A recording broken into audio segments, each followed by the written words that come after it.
Selamat pagi, boleh nggak saya undang Bapak Ibu bangkit berdiri, kita berdoa dulu ya. Bapa di dalam surga, sungguh suatu sukacita besar kami boleh ada di mana Engkau berada saat ini. Di tempat ini kami percaya ada rencana-Mu yang Engkau akan nyatakan di dalam kehidupan setiap kami. Di tempat ini kami akan menerima nasihat-Mu, di tempat ini kami akan mendengar firman-Mu. Bapa, buat setiap kami bisa mengerti, bukan saja mengerti tetapi juga mau melakukannya, bahkan membagikannya. Terima kasih Bapak, berbicaralah sebebas-bebasnya kepada kami. Di dalam nama Tuhan Yesus Kristus, kami siap menerima kebenaran firman-Mu. Amin. Puji nama Tuhan. Silakan Bapak Ibu duduk kembali.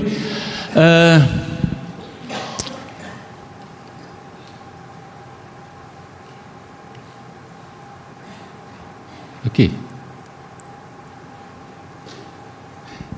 Ya, pagi hari ini saya akan memberikan atau membawakan firman Tuhan yang saya beri judul Holiness in Daily Life, yang saya utamakan sekali. Ayatnya dari Imamat 19 ayat 2 yang berbunyi, kuduslah kamu sebab aku kudus. Ini suatu perintah, dan perintah ini tidak sekonyong-konyong terjadi. Ini suatu proses. Ketika kudus maka ada satu proses sampai akhirnya kita benar-benar kudus seperti yang Dia mau. Ya, tadi saya senang pujiannya, dari kemuliaan sampai kemuliaan. Nah, senang saya kalau dimuliakan, dapat mahkota kehidupan, senang. Tetapi kan sebelum itu kan kita harus terlebih dulu dibenarkan, dikuduskan, justified, sanctified, baru kita glorified. Kekudusan datang lebih dulu, utama dulu, baru kemuliaan. Ya, kita nggak boleh langsung lompat ke kemuliaan. Kemuliaan yang mana? Nah, bagian ini kita lihat Pak. Di dalam proses melaksanakan perintahnya, kuduslah kamu, sebab aku kudus. Kita akan belajar pagi hari ini dari Imamat 19 sampai Imamat 20. Ya, saya dikasih kisi-kisi sama Pak Gem, kita lagi membahas. Nah, Bapak Ibu, Imamat itu sebenarnya satu kitab yang kalau dibaca itu bisa mengantar tidur yang nyenyak. Karena banyak sekali aturan. Sesuai namanya, kalau bahasa Inggris baru jelas, Leviticus itu ada Lewinya di depan. Ini sebenarnya perintahnya kepada banyak sekali peraturan-peraturan yang ditujukan kepada kaum Lewi dan kaum imam. Jadi imamat itu aturan-aturannya banyak. Tetapi bukan hanya kepada Lewi dan juga kepada kaum imam, tapi kepada seluruh umat percaya. Nah, kalau yang ayat 17 sampai 20 kita akan melihat di situ biasanya disebut ada Code of Holiness atau Law of Holiness. Nah, tadi kan kita bilang untuk mencapai kemuliaan kita harus melalui satu proses pengudusan, sanctification. Kalau ngomong sanctification, kuduslah kamu, apa sih kudus? Itu abstrak sekali dong. Supaya kudus mestinya gimana aku? Oleh karenanya, pagi hari ini kita lihat. Nah, sanctification, kudus itu di dalam bahasa Ibraninya kados, dan di bahasa Yunaninya adalah hagios.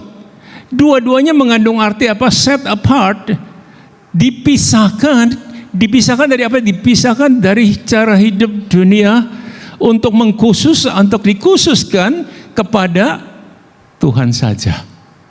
Itu baru kalau kita lakukan terus-menerus ini, maka proses itu yang membuat kita akhirnya mencapai kekudusan itu sendiri. Ya. Di dalam Imamat kan 19 ayat 2 itu sama persis seperti 1 Petrus 1 ayat 16, ya, kuduslah kamu sebab aku kudus. Perjanjian baru banyak sekali mengutip perjanjian lama, dan dalam hal ini kita berbicara tentang kekudusan itu sendiri. Ya. Nah, Imamat 17-20 pada dasarnya berbicara tentang Allah itu yang memanggil kita untuk menjadi kudus. Untuk hidup kudus dalam seluruh aspek kehidupan. Ketika kita berbicara tadi kados, hagios, berbicara tentang set apart, dipisahkan, bukan berarti dipisahkan secara dingin. Lu gua kita nggak mau urusan. Lalu supaya kudus kita semua lari ke gunung bertapa. Jadi kan memisahkan dari dunia. Bisa nggak hidup kudus?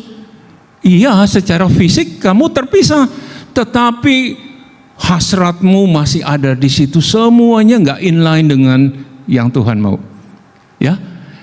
Panggilan untuk hidup kudus itu integral, semuanya di dalam ibadah kita kudus, di dalam relasi sosial, di dalam moralitas, di dalam keadilan itu kekudusan harus teraplikasikan di dalam semua itu. Di singkat kata, di seluruh aspek kehidupan kita, kekudusan itu harus prevail, harus nyata. Bukan hanya di dalam ibadah. Kelihatannya semuanya kudus. Ya, dari jauh-jauh sudah shalom, haleluya, puji Tuhan. Yang kudus cuman vocabulary-mu saja yang kudus. Tetapi tidak sesungguhnya hatimu, pikiranmu set apart, dipisahkan dari semua magnet dunia. Amin ya. Kita mulai dari ayat yang pertama, yang 17 ini. Sesungguhnya kekudusan itu kan tadi dimulai dari apa? Justified dulu, baru bisa masuk proses sanctification. Kita dibenarkan, pada saat kita dibenarkan sesungguhnya kita sedang dibebaskan dari hukuman dosa. Nah, lalu kita sanctified, lalu sanctified itu kita dibebaskan dari hukum dosa. Ketika kita dimuliakan, disitulah kita dibebaskan dari hadirat dosa. Nah, di situ kita tidak akan lagi tertarik sama sekali. Nah, kuasa dosa yang ketika di sanctification itu kita dibebaskan dari kuasa dosa. Nah, dosanya masih ada di sekeliling kita, tetapi kita diberikan kuasa untuk apa? Untuk mengatakan no. Ini udah nggak cocok buat gue, ya. Kadang-kadang orang percaya kan suka bilang, ya udahlah sekali-sekali lah, cenien cepai lah, kita buka meja lah, ya. Sebentar lagi kan Sincia tuh ya, cenien cepai nggak apa-apa lah, kita buka lah, main kecil-kecilan ya, ceban noban, ya lama-lama ceban noban, cepeceng no peceng, cetiau no tiau, habis semuanya. Karena di mana? Kita belum bisa mengatakan no pada saat kita harus berkata no. Ini butuh suatu komitmen untuk berkata tidak kepada ajakan dunia. Ya. Nah, di sini dikatakan kekudusan dimulai daripada justified. Justified itu mulai dari mana? Dikatakan kalau kau potong hewan dan darah itu aku berikan kepadamu, Tuhan bilang, ya. Imamat 17 ayat 11 dikatakan, aku telah memberikan darah itu kepadamu di atas mezbah untuk mengadakan pendamaian bagi nyawamu. Nah, sebenarnya ini sudah berbicara tentang darah yang akan datang. Kalau darah yang disebut di sini, sewaktu-waktu kalau kau mau masuk, ketemu Tuhan, ada sesuatu yang kau mau bereskan dengan Tuhan, potong darahnya, domba, darah binatang. Tetapi ini sudah berbicara tentang darah yang sudah disediakan Tuhan untuk kekekalan, yang membuat kita justified, membuat kita benar. Kalau yang ini nggak membuat kita benar terus, tetapi darah yang satu ini, yaitu darah domba Allah, ini membuat kita justified tanpa harus potong lagi. Sementara banyak orang masih, saudara-saudara kita yang lain masih tiap tahun harus potong. Kalau kita tidak harus potong lagi, karena kita sudah dibenarkan. Ketika kita sudah dibenarkan, kita tidak cuman puas dibenarkan. Amin ya. Nah, untuk dibenarkan kita perlu darah. untuk bisa datang mendekat, perlu darahnya. Bapak Ibu ada di ruangan ini sudah benar, amin. Saya mau benerin sedikit lagi. Ada di tempat ini baru benar, tempatnya doang yang benar. Ada di tempat ini benar tempatnya, tetapi apakah kita sudah benar? Nah, itu prosesnya masuk ke dalam sanctification tersebut. Kita mesti mengerti dulu untuk bisa kudus itu apa yang kita bisa lakukan di dalam keseharian. Holiness in daily life. Nah, ini sesuatu yang diberikan di dalam imamat yang ke-19 nanti. Udah, ketentuannya ada. Apa aja yang kita harus hindari, apa aja yang kita mesti lakukan.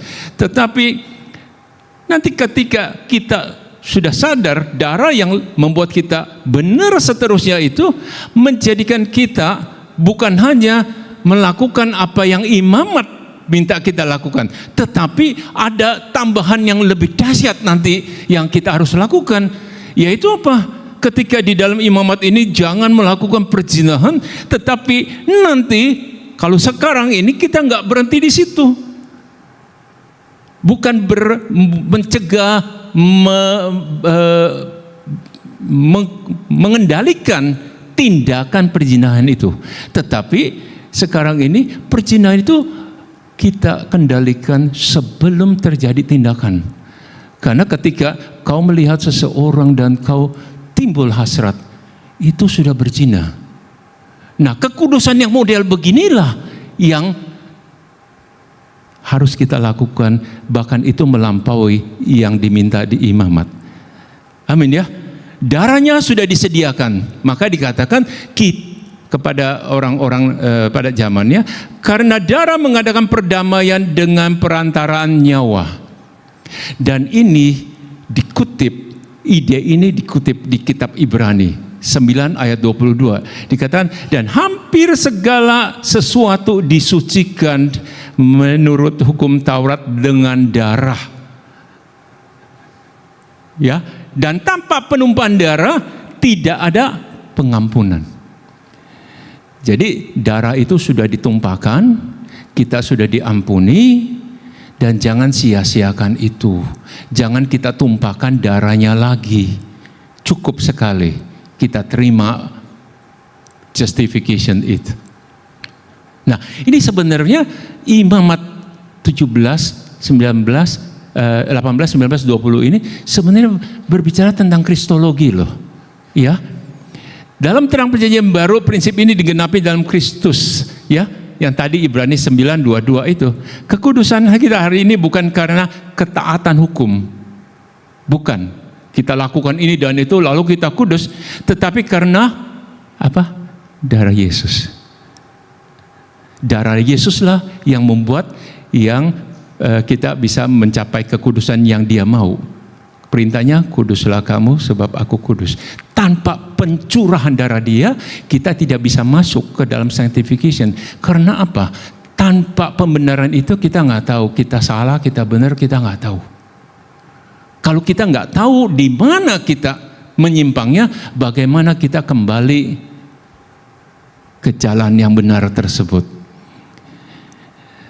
Oke ya, bukan hidup sembarangan di dalam kekudusan ini. Amin ya. Setiap tahap saya berikan aplikasinya. Ya, ini berbicara tentang kehidupan kita, tubuh, waktu, dan keputusan kita bukan lagi milik kita setelah kita ditebus oleh darahnya. Ini semuanya sudah milik Dia. Jangan kita pikir, ya sudah, aku bisa lakukan apa yang aku mau lakukan. Bukan milik kita, tetapi karena kita sudah ditebus, berarti kita sudah menjadi milik kepunyaannya. Maka kita bisa berkata seperti Galatia berkata, sekarang aku yang hidup di dalam aku bukan lagi aku, melainkan siapa? Dia yang sudah mencurahkan darahnya itu, anak domba Allah yang hidup di dalam aku. Oleh karenanya, libatkan Dia di dalam setiap keputusan kita, libatkan Dia di dalam setiap apapun yang kita kerjakan, kita pikirkan. Nah, Dan ayat yang selanjutnya, pasal yang selanjutnya dikatakan, Imamat 18, kekudusan dalam relasi dan etika hidup. Bukan hanya di dalam ibadah saja.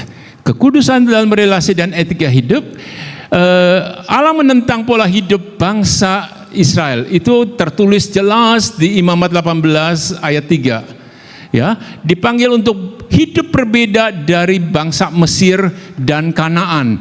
Bagaimana mereka hidup di Mesir, bagaimana mereka hidup di Kanaan, itu tidak berkenan cara mereka hidup di mata Tuhan. Maka Tuhan secara spesifik memerintahkan apa? Jangan hidup seperti mereka hidup. Harus hidup berbeda. Ya. Jangan menjadi serupa. Boleh kalau mereka mau hidup seperti apa yang mau mereka hidup, silakan, tapi jangan kita mengizinkan diri kita sampai ikut mereka. Kekudusan itu bukan sesuatu yang abstrak. Dalam hal ini, perintah di dalam imamat itu menjadikan kekudusan itu menjadi konkret, nyata, bukan sesuatu yang abstrak. Ya, dia konkret, bersifat konkret dan etis. Kekudusan bukan hanya soal ibadah, tetapi bagaimana manusia menghormati tubuh sendiri. Karena tubuh itu, kita tahu, Paulus sudah bilang, tidakkah kau tahu tubuhmu adalah bait Roh Kudus. Kalau kita tidak bisa menghormati tubuh kita, bagaimana kita bisa menjaga kekudusan bait Roh Kudus ini? Kita menjaga di dalam kesendirian di mana banyak orang percaya nggak ada yang lihat, tetapi Tuhan tahu di dalam tempat yang paling tersembunyi sekalipun. Jagalah kekudusan mulai dari tubuh kita sendiri. Kita jaga kekudusan keluarga kita, ya, dan juga relasi kita. Di dalam membangun relasi itu, apapun relasi itu bentuknya, jaga kekudusan itu. Suami istri jaga hubungan itu. Di dalam kekudusan itu, maka saya percaya kalau umat Kristiani, orang percaya bisa menjaga kekudusan relasi mulai daripada husband and wife ini, saya percaya tingkat perceraian akan menurun drastik di Republik ini, khususnya orang-orang percaya. Ketika kita tidak bisa menjaga kekudusan itu, maka timbullah banyak masalah. Amin ya. Nah, ini kita harus jaga hubungan-hubungan relasi-relasi ini, orang tua dengan anak, ya, suami dengan istri. Setelah keluar di dalam hubungan bisnis, kita nggak menjaga kekudusan itu. Kita tidak menjaga integritas kita ketika ada di luar. Ya tuh, janji yang kita ucapkan kita ingkari sendiri. Di dalam bisnis kita sudah janji, kita tidak tepati. Karena apa? Orang percaya takut rugi. Padahal firman-Nya berkata, kalau sekali kau berjanji, sekalipun rugi, kau harus tepati itu. Amin. Tuhan izinkan kita sekali-kali rugi ya. Tetapi mana yang lebih penting? Rugi secara materi atau rugi secara rohani? Oke, Tuhan bisa menggantikan apa yang kita terhilang kalau kita benar-benar menjaga kekudusan seperti yang Dia perintah kita. Amin ya. Moralitas sebagai kesaksian, ya. Perilaku umat Allah mencerminkan siapa Allah yang mereka sembah. Dari sikap kita, dari ucapan kita, dari pikiran kita, dari ide-ide yang lahir dari pemikiran kita itu, orang dunia akan melihat siapa di balik pemikiran kita. Siapa yang memotivasi kita untuk tetap bisa bertahan sekalipun rugi. Kita bisa menjaga kekudusan. Itu mencerminkan siapa Allah yang kita sembah. Kita bisa berkata, orang itu memang ya Dia bukan orang percaya karena dia lakukan seperti apa yang dia lakukan. Jangan-jangan orang lain juga bilang, oh pas si Pan itu katanya memang dia, ya sudahlah, memang dia udah beda agama, makanya dia lakukan apa yang dia lakukan. Kita harus jaga itu, jangan sampai orang lain di luar sana berpikir kita curang oleh karena Allah yang kita sembah tidak menuntun kita di jalan yang benar. Itu mencerminkan siapa yang kita sembah, siapa yang memimpin hidup kita. Di tengah budaya yang relatif, budaya yang sekarang kita selalu relatif ya, kebenaran aja direlatifkan ya, terhadap moral. Ada yang sebagian kata it's okay lah, sedikit-sedikit lah. Tetapi kita harus pegang ini ya, di dalam masyarakat yang merelatifkan moral. Gereja dipanggil bukan untuk menghakimi. Amin ya. Tetapi hidup sebagai tanda alternatif kerajaan Allah. Saya berharap besok kita akan diskusi ini ya. Karena seringkali ketika kita jumpa dengan seseorang yang sudah bercerai, ya, tapi kemudian datang, Pak, aku sudah gagal yang lalu, ke depan aku mau hidup benar, ya, berkati boleh ya Pak? Oh nggak bisa, kamu kan sudah cerai, sorry. Kau cari pendeta lain aja, cari gereja lain aja. Terus bagaimana dengan orang yang sudah cerai ini? Apakah dipaksa untuk hidup celibate seperti Paulus hidup? Atau bagaimana? Ini kan harus ada jalan keluar. Gereja tidak bisa mengunci itu, ya, mengunci itu atas dasar tafsir yang mereka anut. Sehingga dia tidak menjadi agen kerajaan Allah yang menuntun orang yang bermasalah memandang masa depan yang cerah yang Tuhan sudah sediakan di hadapan mereka. Amin. Nah, seringkali gereja itu hari-hari ini sering mendosa-dosakan hal-hal yang gak perlu didosa-dosain. Jadi semakin banyak live. Nah, kita tahu manusia akan tidak steril terhadap dosa. Ada kemungkinan yang namanya pendeta ya bisa jatuh. Tapi bagaimana sikap gereja menghadapi orang-orang yang jatuh itu? Bagaimana? Apakah kita menghakimi? Apakah kita ya menjadi alternatif kerajaan Allah? Ketika orang sudah jatuh dalam dosa, tentunya menghadapi sanksi sosial aja itu sudah merupakan hukuman yang berat. Perlukah gereja menambahkan sanksi itu di atas orang yang sudah berdosa? Sedikit preview ya untuk besok. Ya. Ada yang namanya preventif, ada yang kuratif. Untuk yang preventif itu jelas, kebenaran harus disampaikan seutuh-utuhnya. Untuk menuntun orang berjalan di dalam kebenaran sehingga dia mencapai kekudusan yang Tuhan mau. Contohnya seperti apa? Tuhan benci perceraian. Sekali menikah tidak boleh menikah sampai maut memisahkan Allah. Itu harus disampaikan secara utuh. Itu untuk yang preventif. Tuh sebagaimana yang sudah sakit, yang sudah jatuh, apakah kita tetap bilang ini sih dia sudah jatuh, yang perlu kita berikan adalah obat merahnya. Amin ya. Obat rasa sakitnya bisa menurun. Tetapi ketika dia sudah jatuh dalam hal itu, apakah kita perlu juga menghakimi dia? Emang kau gak benar hidup lu selama ini? Kita sudah nasihati, kamu gak dengar. Tuh, sekarang terjadi kan sampai berpisah kau.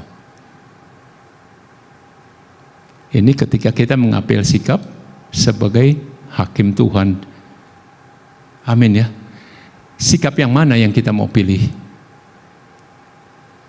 Itu keputusan masing-masing, tetapi saya mengetuk hati kita masing-masing. Karena apabila orang sudah jatuh dalam dosa, benar dia sudah melanggar kekudusan, itu jelas. Tetapi apakah kita menghakimi? Apakah kita menyikapinya dengan menuntun orang yang sudah jatuh, merawat orang yang sudah jatuh, kembali kepada jalan yang Tuhan sudah sediakan. Daripada dia hidup di dalam keberdosaannya, terus menerus kuasa tuduhan itu menyerang dia, roh penuduh itu menyerang dia. Berapa banyak saya menghadapi hamba-hamba Tuhan ketika dia jatuh nggak berani datang kepada senior pastornya, Pak.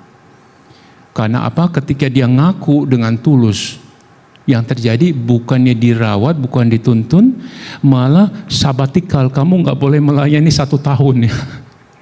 Kalau 1 tahun nggak cukup, tambah lagi 2 tahun nggak boleh khotbah dan seterusnya. Dan setelah itu apa yang terjadi? Gerejanya pecah karena kelamaan tidak ada touching dengan jemaat. Maka oleh karenanya mereka seringkali mencari orang yang di luar organisasi untuk di mana mereka bisa menerima apa? Menerima pelayanan konseling itu. Amin ya. Next kita lihat ya. Kekudusan dalam relasi dengan etika jelas. Ada begitu banyak peraturan-peraturannya diberikan. Saya nggak membahas satu persatu ya. Tapi kita bisa baca nanti. Ada banyak peraturan yang menyangkut bagaimana kita menjaga kekudusan di dalam menjaga kekudusan tubuh, keluarga, dan juga relasi. Nah, yang ke-19 ini yang secara khusus berbicara tentang Code of Holiness. Ya, dikatakan saya ambil yang ayat yang ke-18 terutama. Dikatakan kasihilah sesamamu manusia seperti dirimu sendiri. Nah, kasih harus mencerminkan kekudusan dan kekudusan harus mencerminkan di dalam bentuk kasih. Gitu? Kau jaga kekudusan tetapi tidak ada kasih, itu semuanya sia-sia. Kekudusan yang kau anggap kudus sendiri tetapi tidak berbuah kasih. Ya. Apa yang ditulis di dalam Imamat 19 ayat yang ke-18 itu pun yang tercermin di dalam perjanjian baru. Matius 22 salah satu ya. Matius 22 ayat 39 dikatakan kasih sebagai inti hukum. Yesus mengutip ayat ini ya. Sebagai hukum terutama, kasihilah Tuhan Allahmu, kasihilah sesamamu. Kekudusan dan kasih tidak boleh bertentangan. Ketika kau menjaga kekudusan, kemudian ada orang yang membutuhkan pelayananmu, kau absen di dalam tindakan kasihmu. Karena kita sedang menghakimi orang. Baru semalam saya kasih seminar, ada mahasiswa bertanya, jadi bagaimana Pak kita menyikapi orang LGBT? Mereka kan semuanya itu udah klop, semuanya memenuhi syarat untuk terlepas dari kehidupan orang percaya, gitu ya. Bagaimana? Kita renungkan sama-sama ya. Karena mau nggak mau, suka nggak suka, LGBT itu akan datang. Ada yang ngaku, ada yang nggak ngaku karena tekanan sosial. Amin. Pada gilirannya, saya selalu bilang sama mahasiswa saya, ini adalah PR buat kalian yang masih muda-muda. Pada saatnya itu datang dan tidak pakai malu-malu mereka menyatakannya. saya akan lihat dari atas dan tertawa. Syukur loh, dulu nggak mau belajar bener-bener. Sekarang kau menghadapi jemaat yang model begini. Halo? Apa yang kita harus lakukan? Apa kita harus memasang filter di depan pintu gereja? Hanya orang-orang tertentu dengan kekudusan tertentu yang boleh masuk jemaat. Hanya boleh beribadah di sini. Ya? Pertanyaan itu harus kita jawab dengan apa visi Tuhan, misi Tuhan datang ke dunia ini. Apakah dia datang untuk orang-orang benar? Apakah dia datang untuk menyelamatkan orang-orang yang berdosa? Karena Roma 3 ayat 23 berkata, tidak ada satupun yang benar. Semuanya tidak benar. Hanya sebagian ngaku, sebagian lagi enggak ngaku kalau dia enggak benar. Amin. Jadi ibadah dan etika sosial menyatu di dalam menghormati orang tua, di dalam kejujuran, keadilan, belas kasihan. Ini harus nyata kekudusan itu. Kalau kita menjaga kekudusan, tetapi kita tidak mau berbelas kasihan karena kita berkata, orang ini tidak layak kita kasihani karena dia hidupnya enggak benar. Halo, siapa kita untuk mengatakan seseorang benar atau seseorang tidak benar? Bagian kita, Bapak Ibu ya, bagian kita adalah melayani, menyampaikan, baik tepat waktunya maupun tidak tepat waktunya, tetap kita harus menyampaikan kebenaran firman Tuhan. Sebagai contoh, saya ada satu komunitas yang saya layani di Belanda. Bapak Ibu tahu mereka itu sungguh sangat berbeda. Saya tidak mengatakan mereka serong, mereka bejat. Sungguh amat berbeda cara hidup mereka. Tapi selama saya pelayanan, saya tidak berkata, enggak benar ibu, enggak benar bapak. Cara hidup begini enggak benar. Enggak diberkati kau cara hidup begini, enggak. Bagian saya menyampaikan kebenaran firman Tuhan. Saya menyampaikan kebenaran firman Tuhan. Kurang lebih 1 tahun saya layani terus setiap hari Senin. Orang-orang sudah tidur, saya buka Zoom. Karena perbedaan waktu kan. Jam 11 orang-orang sudah tidur, saya buka. Pas saya noleh, istri saya juga sudah pindah alam. Saya khotbah, saya sampaikan kebenaran firman Tuhan. Kadang-kadang jam 1 baru selesai.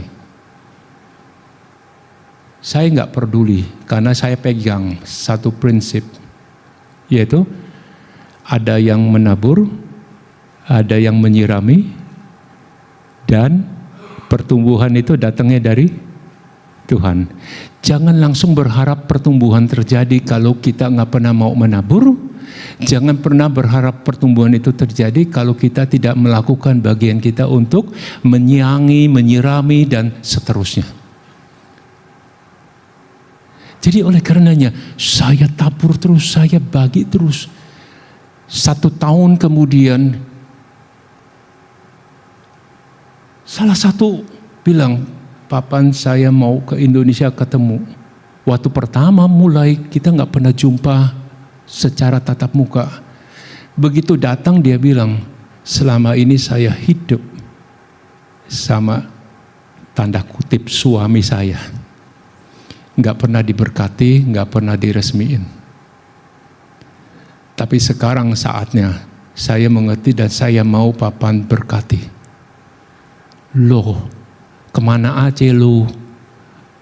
Istrinya sudah lakcap go, suaminya udah cicap gua, baru mau diberkati. Tapi tidak ada yang terlambat bagi Tuhan. Amin ya. Dia mau beresin, dia mau datang. Begitu datang, oke, saya tidak lakukan premarital counseling secara utuh. Karena apapun juga mereka sudah pengalaman. Segala apa juga udah ngerti. Begitu ketemu saya cuman bilang, Ngerti nggak apa yang namanya pernikahan secara Kristiani? Apa sih Christian marriage itu apa? Sederhana. Pertemuan kurang lebih 2 jam lebih selesai. Kita janjian kapan mau diberkati. Wah, selesai. 1 selesai. 2 tahun yang lalu kita pergi ke Belanda, sampai di sana ada 1 lagi. Sudah 24 tahun. Keren ya? 24 tahun. Sampai waktu saya berkati di Belanda, saya bilang, saya banyak kali berkati orang menikah, tetapi baru kali ini saya memberkati orang pacarannya 24 tahun. Kenapa? Firman ketika kita sampaikan tidak akan pernah kembali sia-sia. Amin. Sampaikan, bagian kita sampaikan sampai dia akan bekerja. Karena firman itu hidup kuat seperti pedang bermata 2, tajam, menusuk amat dalam, memisahkan antara sumsum dan sendi, roh dan jiwa. Disampaikan ketika itu diizinkan masuk, dia bedah semuanya yang tadinya orang merasa everybody does. Semua orang melakukan hal yang sama. Kenapa aku mesti merasa berdosa? Yang tadinya memiliki sikap hati seperti itu, ketika firman masuk bekerja, orang baru sadar. Dan disinilah dia sudah jumpa dengan Tuhan yang adalah terang dunia itu, yang menerangi bagian yang paling gelap di dalam kehidupannya, sehingga perkara-perkara yang tadinya tersembunyi di dalam kegelapan sekarang terbuka di matanya lebar-lebar, sehingga dia baru sadar lipstiknya ada di pipi. Halo? Dan saat itulah ketika dia lihat wajahnya lipstik ada di pipi, dia sadar adalah saat yang tepat untuk menghapus lipstik yang harusnya di bibir, sekarang sudah ada di pipi, karena waktu dipakainya dia sedang ada di dalam kegelapan. Amin. Nah, perkara ini adalah ketika kita mengalami perjumpaan dulu, dibenarkan dulu.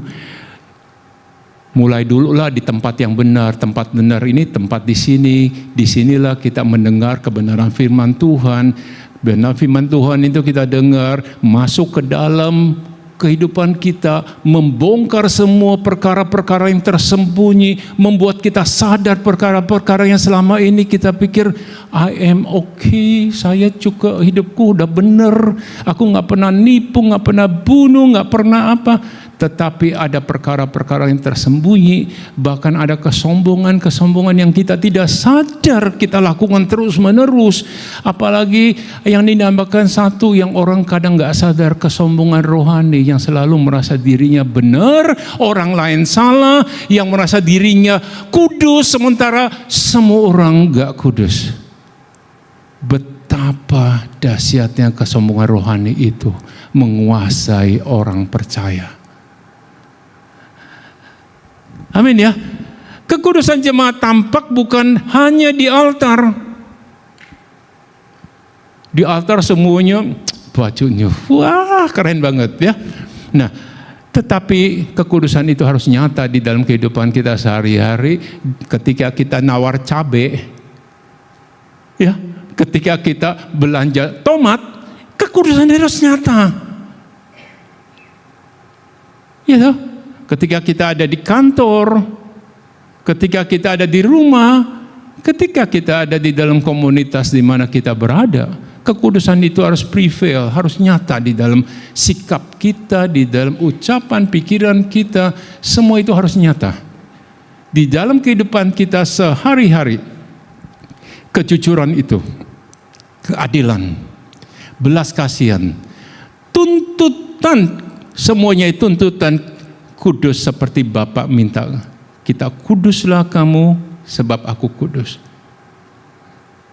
Kalau kau merasa dirimu kudus tapi kau tetap tidak adil, berarti kehidupanmu tidak mencerminkan kekudusan yang kau klaim bahwa kau kudus.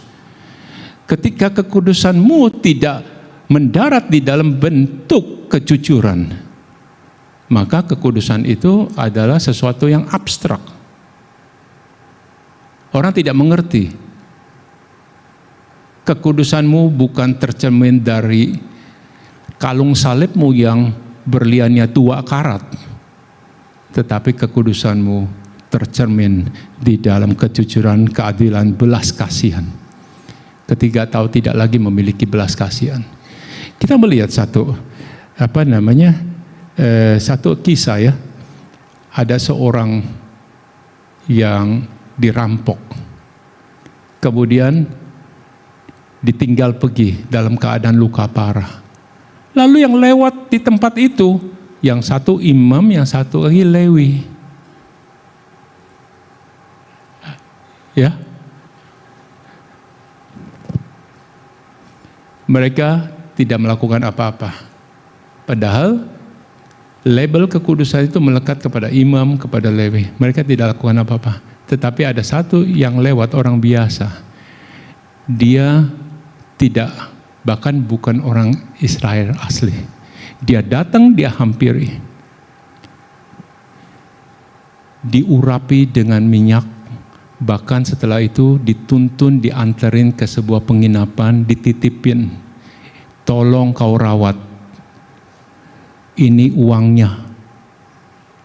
Kalau kurang nanti aku balik lagi, tagih sama aku. Yang mana yang lebih kudus? Seorang imam yang mengabaikan seseorang yang sedang terkapar di pinggir jalan, ataukah seorang yang bukan siapa-siapa, bahkan dianggap kasta nomor 2 di dalam bangsa Israel, tetapi dia mau melakukan. Kita renungkan itu. Kekudusan yang Tuhan tuntut dari kita harus mendarat di dalam tindakan nyata. Amin. Nah, yang ke-20 dikatakan kekudusan menuntut ketegasan terhadap dosa. Kita harus berani mengatakan no. Ya, dosa itu merusak. Ayat 20 pasal 20 itu dinyatakan sekali hukumannya terhadap pelanggaran dosa tersebut. Dosa merusak komunitas, hukuman keras mencerminkan betapa dosa dipandang serius karena dampaknya luas. Dengan contoh-contoh zina rohani, ya, ayat 1 sampai 6. Bagaimana Tuhan menegur orang-orang yang membawa persembahan kepada Molok, ya, dewa Molok. Orang-orang mempersembahkan anaknya dibakar di depan dewa Molok untuk menyenangkan Molok. Ya toh, kemudian ada orang-orang yang selalu cari tukang kuamia. Wah, dulu juga ada tukang kuamia mencari orang-orang yang bisa meramal nasib, ya. Ya.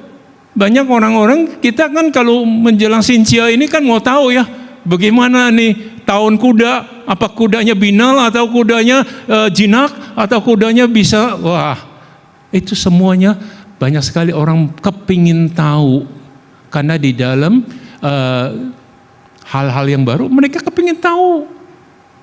Nah, di dalam ayat yang 1 sampai 6 itu, zina rohani itu ada teguran keras. Bapak Ibu, bukan saja orang di sana aja yang suka mencari tukang kuamia. Saya kenal juga hamba-hamba Tuhan juga suka nyari yang kayak begituan. Amin.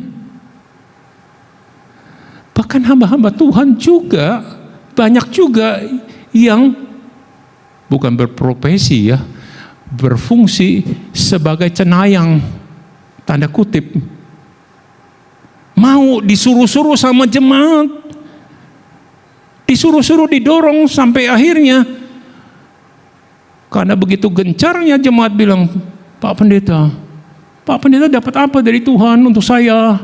Sekali nanya dia nggak dapat apa-apa, dia nggak jawab. 2 kali tanya lagi, 3 kali. Bukan hanya tanya, ini rupanya mesti ada upeti supaya ada jawaban dari Tuhan. Sembari tanya, sembari dikasih angpau. Pak Pendeta, tolong, apa yang Tuhan ngomong buat saya? Kalau sudah dikasih angpau kan pendeta nggak bisa diam lagi doh. Dia bilang, Tuhan berbicara, bisnismu lancar, tenang aja, semuanya akan beres. Haleluya. Setelah itu dia pulang senyum-senyum. Wah, bereslah utangku, udah beres semuanya. 3 bulan kemudian bisnisnya disita bank. Dia rugi 2 kali itu. Rugi angpau juga rugi bisnisnya disita Tuhan, disita bank. Nah, apa yang terjadi? Tanpa kita sadari, pendeta dengan judulnya pendeta bisa menjadi tanda kutip kalau nggak berani berkata no, ya toh, menuntut ketegasan. Ketika kita mengatakan apa yang tidak harus kita katakan, bernubuat apa yang Tuhan tidak suruh kita bernubuat, itu dosanya nggak kira-kira loh. Hati-hati loh. Bukan saja kita mencari orang untuk suatu penglihatan dia seperti dukun-dukun itu, kita bahkan menjadikan diri kita dukun Kristen. Sehingga orang senang mencari, wah carilah dia itu mantap, kemarin dia nubuat terjadi dalam hidupku, ya itu kebetulan. Amin. Dia bernubuat 1000 kali, 1 kali kau terjadi, kamu bilang, wah memang dahsyat.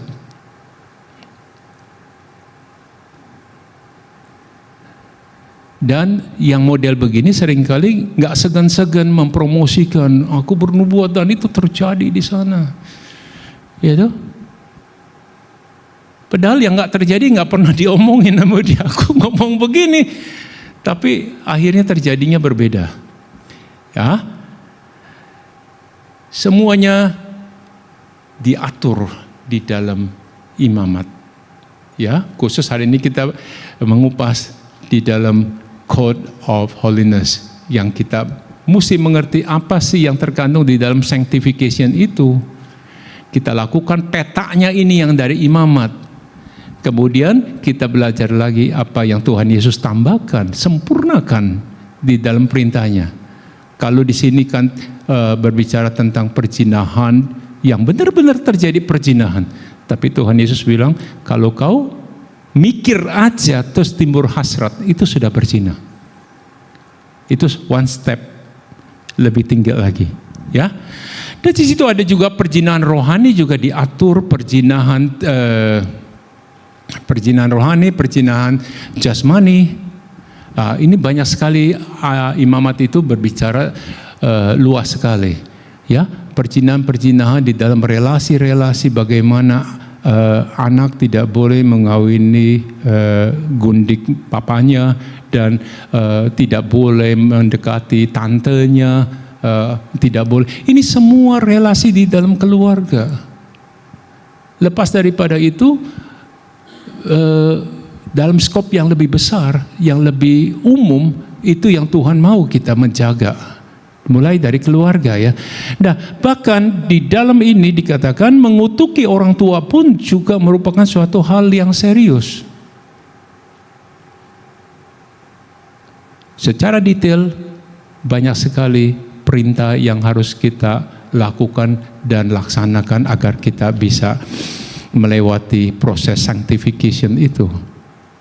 Amin, ya. Nah, Allah menjaga kekudusan umatnya. Kekerasan teks ini, ya, harus dibaca dalam konteks sejarah keselamatan, bukan ditiru secara legalistik yang menjadikan kita orang-orang yang mudah menghakimi. Nah, setiap perintah Tuhan itu diberikan kepada kita.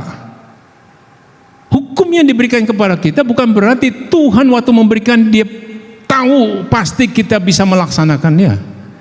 Tetapi hukum itu diberikan kepada orang percaya itu karena Tuhan mau memberikan batasan-batasan supaya kita tidak melampaui batasan itu dan akhirnya kita meninggalkan kekudusan. Itu batasan-batasan. agar supaya ketika ini batasan ada, maka kita jangan terlalu dekat, jangan mepet-mepet dengan batasan itu. Karena satu langkah lagi kamu akan berdosa. Hukum itu diberikan untuk kita semua boleh hidup di dalam kewaspadaan, hidup di dalam mindfulness, sadaran penuh apa yang akan terjadi apabila yang satu ini kita lakukan, maka yang berikut pasti kita lakukan dan akhirnya kita jatuh di dalam dosa. Ya, prinsip kekudusan tetap relevan. Allah tetap menuntut umatnya untuk memisahkan diri dari kejahatan, memisahkan diri dari dunia.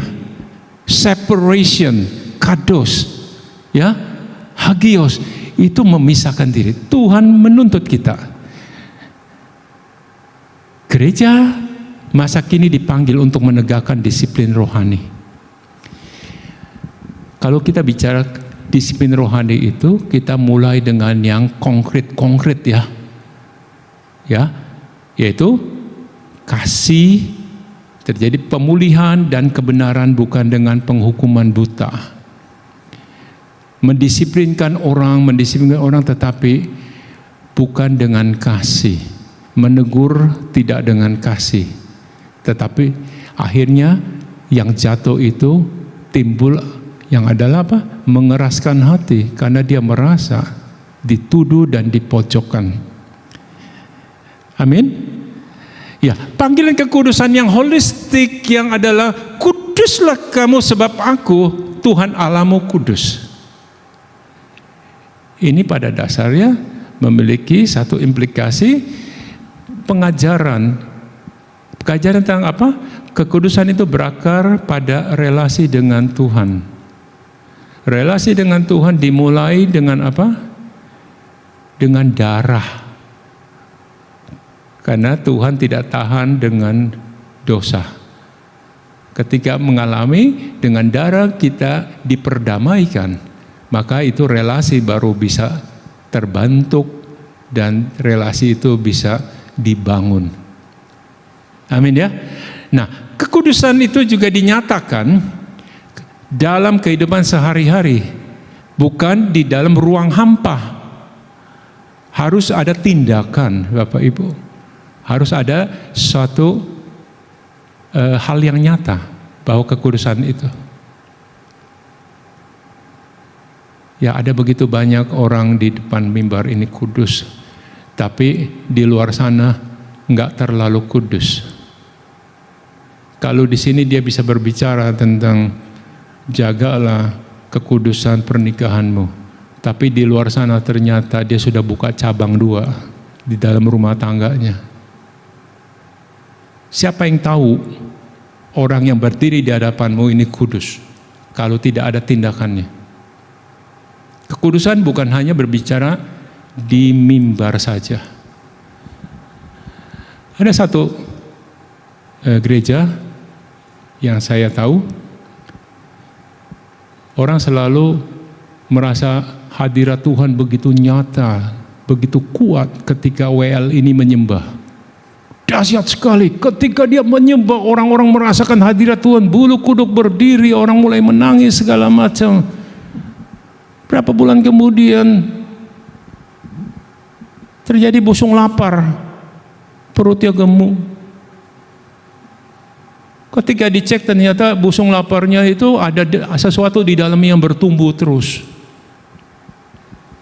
Kok bisa ya? Papinya siapa, bapaknya siapa, nggak tahu. Tetapi sekalipun dia sudah lakukan itu di luar sana, dengan kepiawaian dia memuji, menyembah, menyanyi, orang bisa merasakan. Jadi kekudusan itu bukan sesuatu yang pakai emosi, itu harus nyata. Seseorang kau rasakan hebat sekali, urapannya dahsyat, penyembah ini, urapannya dahsyat. Kalau dia naik, hadirat Tuhan nyata sekali. Tanpa disadari, Sesungguhnya ketika dia ada di situ menyembah dengan dahsyat, membuat orang menangis segala macam. Ternyata menangis karena emosi, nada-nada yang dia bawakan. Tapi bagaimana dengan apa yang dia sudah lakukan akhirnya muncul ke permukaan? Nah, itu pun bukan bagian kita untuk menghakimi dia. Nah, imamat juga mengajarkan sebagai berwujud kasih dan keadilan. Ada kasih, ada keadilan di dalam kekudusan itu, dan dijalani dalam ketergantungan pada anugerah Allah. Semuanya ini kekudusan itu bukan dipamer, tetapi kita lakukan sesuai tuntunan Tuhan. Ya, di dalam Kristus kita tidak lagi hidup untuk mencapai kekudusan yang terakhir ini ya, tetapi hidup dari kekudusan yang telah dianugerahkan kepada kita. Dengan darahnya kita sudah dibenarkan, kita masuk ke dalam sanctification. Nah, disinilah kita bukan menjadi kudus untuk diterima, tapi kita sudah diterima dulu, maka konsekuensinya kita harus hidup kudus. Perintah itu kan diberikan kepada orang-orang percaya, bukan orang-orang yang tidak percaya. Orang-orang yang sudah membawa darah kepada mezbah. Hidup dari kekudusan yang telah dianugerahkan sehingga kita dipanggil untuk mencerminkannya dalam dunia. Amin.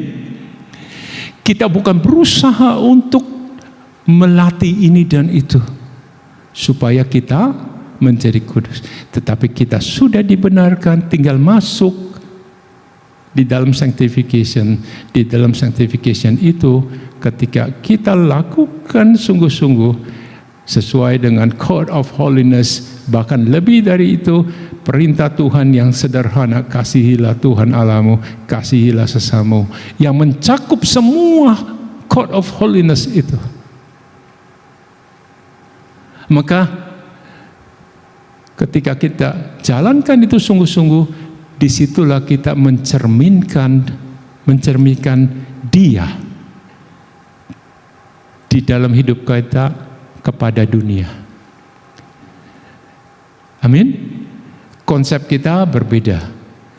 Kita bukan berusaha melakukan yang lalu supaya kita diterima, tetapi kita terlebih dahulu diterima, dibenarkan, tinggal kita masuk di dalam sanctification. Pada gilirannya dengan teliti dan tak kita lakukan, barulah tadi pujian itu berlaku bagi kita ya. Dari kemuliaan sampai ke kemuliaan. Jangan langsung lompat kepada kemuliaan langsung. Ikuti dulu prosesnya. Nah, prosesnya apa? Hari ini kita singkapkan mulai daripada imamat. Prosesnya adalah terus dengan taat dan setia, dengan teliti kita melakukan apa yang Tuhan mau kita lakukan, keadilan, kasih, dan seterusnya. Dan juga kita stop dan berani berkata tidak kepada hal-hal yang Tuhan tidak mau kita lakukan dalam hidup kita. Barulah kita akhirnya bisa berkata, iya Tuhan, aku sudah menjalankan perintah-Mu, yaitu kuduslah sebab aku kudus. Karena kekudusan yang Dia minta dari kita, itu standarnya tinggi sekali. Oleh karenanya, di dalam perjanjian baru, kita percaya hanya dengan kasih karunia Dia, barulah kita bisa melewati proses sanctification itu secara utuh. Amin. Puji nama Tuhan, haleluya. Jadi Bapak Ibu yang dikasihi Tuhan, pagi hari ini kita belajar sesuatu yang sederhana tetapi sangat basic di dalam proses sanctification, pengudusan ini. Jadi orang percaya jangan berhenti hanya pada dibenarkan. Kalau coba benar, harus kudus. Karena sudah dibenarkan, wajib kudus. Untuk bisa kudus, masuk dalam proses. Di dalam proses, kita tahu ini petanya sudah diberikan di Imamat 17-20. Sehingga kekudusan itu terpancar di dalam kehidupan kita pribadi lepas pribadi. Puji nama Tuhan. Kekudusan itu terus melalui proses akan bertumbuh dan di dalam prosesnya tersebut, ya, di dalam prosesnya begitu yang kita hadapi semakin berat. Ada tuntutan yang terus meningkat dan meningkat. Puji nama Tuhan. Bagaimana kita menjaga diri untuk tidak ngumpat, bagaimana kita menjaga diri untuk tidak ngambek, itu pun suatu proses. Dan Tuhan akan tambahkan terus supaya kita semakin disempurnakan. Amin ya. Tahun lalu 15 jam saya tiba di sini. Tahun ini Tuhan tambahkan 3 jam. 18 jam saya tiba di sini. Bagaimana kita bisa menyikapi ini? Itulah tantangan di dalam proses itu. Karena perjalanannya kami harus lewat banjir di tol dan antrian yang panjang di Merak sampai akhirnya kita tiba di Batu Raja. Tapi semua itu kelelahan sirna begitu ketemu sama Pak Andreas yang wajahnya tersenyum. Bukan lagi nyenengin Bapak nih Pak. Memang percaya proses itu semakin hari semakin berat. Tapi kita harus lewati dan kita tidak bisa menghindar daripada itu sebagai orang percaya. Amin ya. Begitu kita menghindari, kita nggak akan selesai dan kita tidak akan meresponi perintahnya, kuduslah kamu sebab aku kudus. Puji nama Tuhan. Bapak Ibu, saya undang bangkit berdiri, kita berdoa.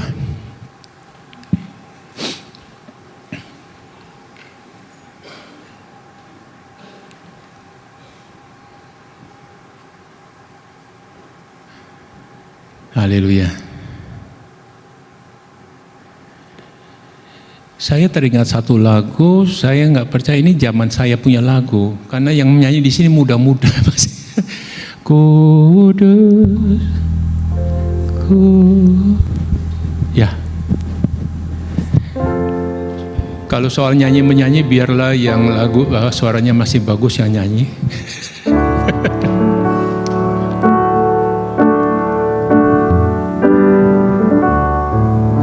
Haleluya.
Kuduslah Engkau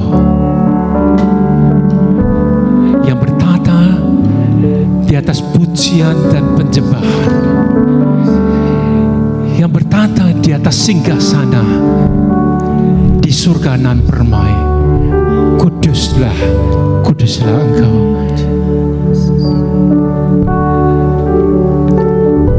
dengan kekudusan-Mu sajalah, dengan pattern dan pola kekudusannya daripada-Mu sajalah Bapa. Kami bisa menyikapi undangan-Mu untuk kudus seperti Engkau kudus. Bapa, mengucap syukur untuk firman yang sudah Engkau sampaikan melalui lidah hamba-Mu yang tidak ada apa-apanya ini di tempat ini Bapa. Sehingga kami tahu Bapa, di dalam proses sanctification Bapa, ada begitu banyak hal-hal yang tadinya kami berpikir sesuatu yang abstrak, tapi pagi hari ini dengan pertolongan daripada firman-Mu yang tertulis di Imamat 17-20, sesuatu yang abstrak itu menjadi konkret Bapa. Sesuatu yang konkret yang dapat kami lakukan di dalam kehidupan kami sehari-hari, sehingga kekudusan yang terus disempurnakan di dalam hidup kami pada gilirannya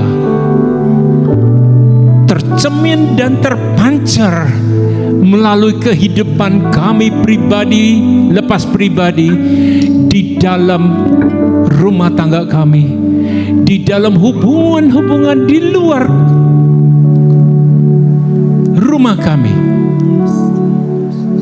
dan juga di dalam kehidupan pribadi kami, di dalam kesendirian, di dalam ruang privat kami masing-masing.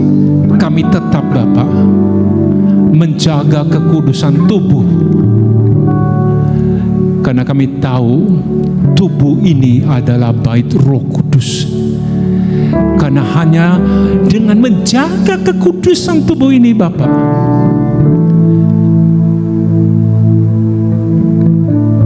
the dwelling place of the Holy Spirit tidak akan menjadi dwelling place yang kosong.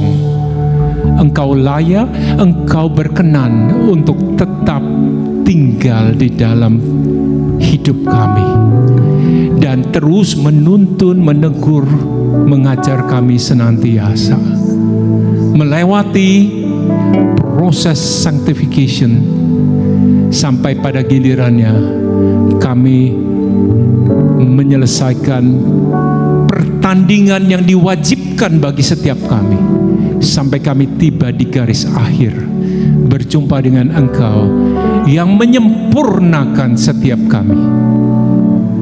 Terima kasih Bapa. Tolong setiap kami, curahkan kasih karunia-Mu yang memampukan setiap kami Bapa untuk menghadapi segala situasi maupun kondisi tatkala kami masuk dan berada di dalam proses sanctification yang semakin hari semakin meningkat ujiannya. Tapi kami percaya Bapa, semua itu Kau berikan agar kami semakin meningkat di dalam kekudusan kami di hadapan-Mu.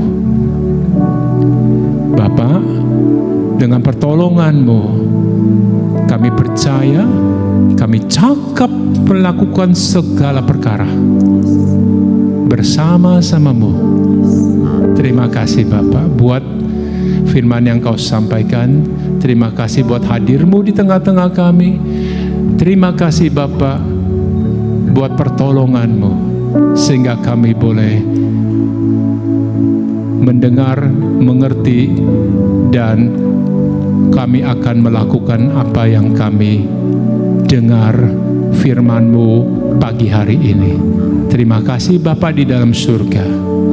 Di dalam nama Tuhan Yesus Kristus, segala pujian, hormat, dan kemuliaan kami kembalikan kepada satu nama yang layak menerimanya,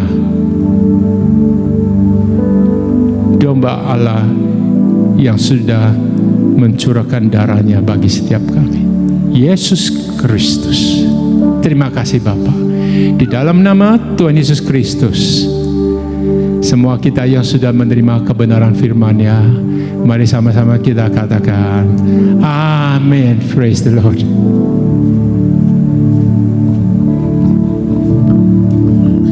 Ya, kita tetap berdiri, kita akan selesaikan ibadah kita. Terima kasih buat Bapak Pan. Biarlah firman Tuhan tinggal di dalam hidup kita dan terwujud dalam keseharian kita secara nyata. Bapa, kami bersyukur, berterima kasih buat firman-Mu. Ajari kami untuk mengerti kehendak Tuhan yang memanggil kami untuk hidup dekat dengan Engkau Allah yang kudus, menjadikan kami orang-orang yang dikuduskan, bukan karena upaya dan usaha, tetapi karena kasih karunia yang telah dinyatakan melalui Kristus yang telah mati di kayu salib, sehingga kami beroleh pengudusan karena anugerah, karena pengampunan, karena pendamaian yang telah selesai sempurna dikerjakan Yesus di kayu salib.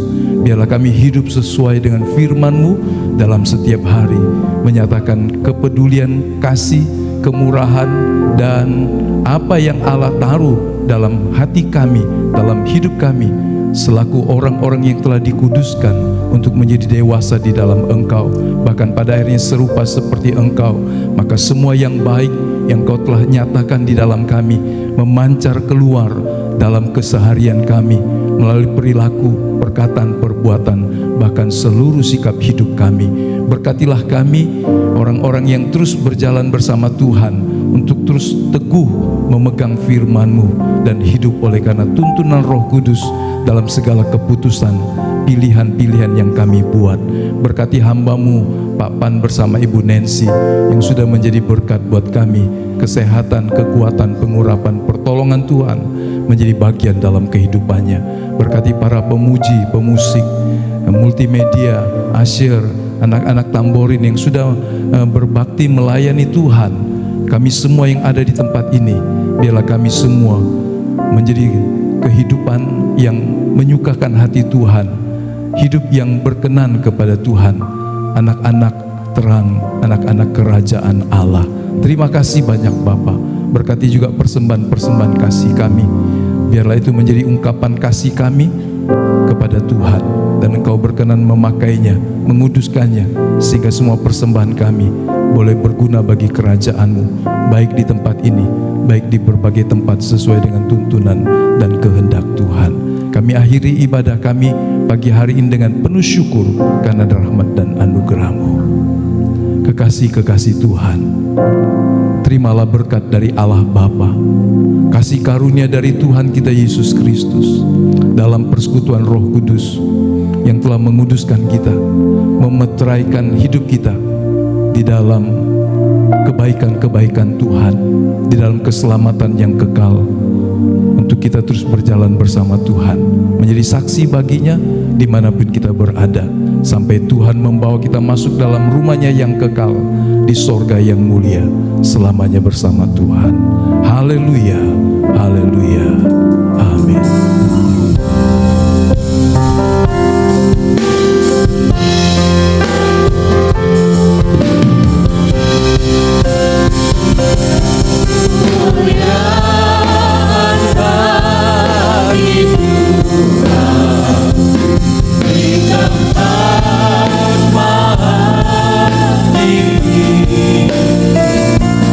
Kau ngajari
Amin. Selamat hari Minggu, Tuhan berkati kita. Bapak Ibu yang mau mengikuti seminar besok, tadi sudah sekali lewat disampaikan Pak Pan, bagaimana kita bisa menyikapi pergumulan-pergumulan kehidupan.